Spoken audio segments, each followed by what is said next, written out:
As the US votes to elect its 47th president, DD India correspondent Shubhendu Ghosh has tracked the mood of voters in Washington, D.C. Let's listen to what they said.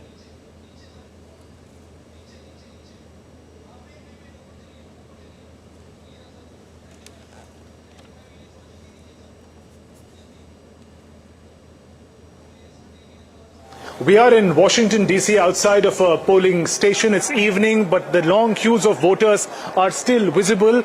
Similar queues we have seen at polling stations across Washington, D.C. Just as a record number of voters had polled in the early voting, similar record-breaking numbers are also visible in this big election day. We'll have to wait and see if it breaks the record of 2020 when some two-thirds of the registered voter had cast their ballot. It has been a closely fought contest, a polarizing contest between Donald Trump and Kamala Harris.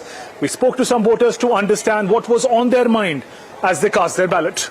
Most important issues for me, reproductive freedoms, better resources for kids that are not in higher class, like lower class resources, because like Kamala Harris says, we didn't just fall out of a coconut tree, we are the product of our environment.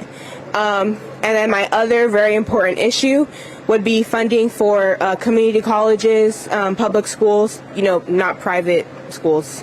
For me, it's like rights on women's bodies and people of color. Like, I think more of us need to go out there and vote because a lot of us feel like we don't have a voice, but we're here right now and like in our society, like with all our freedoms because we voted in all those like past elections. So I think we need to continue that, and I think the younger generation, everybody's like getting out there and voting. I think what you're seeing are two really clear contrasting visions for how do we be a country that says we can uphold the best of American values, we can keep families together, versus someone who wants to pull people apart in Donald Trump. And in Kamala Harris, somebody who we may not agree on everything, but someone who says we'll all be better if we can work together, if we can be a more fair economy, if we can be a better democracy, if women have the right to choose, if immigrants have a place here, we can keep families together.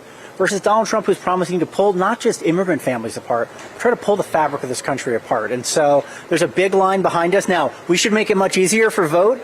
That's enthusiasm, but it's also a policy choice. I'm worried about Donald Trump's attack on democracy. He shouldn't have been allowed to run after January 6th in the first place. The most important issues for me, probably the economy, our spending, our foreign spending, the wars that are going on in the war world right now.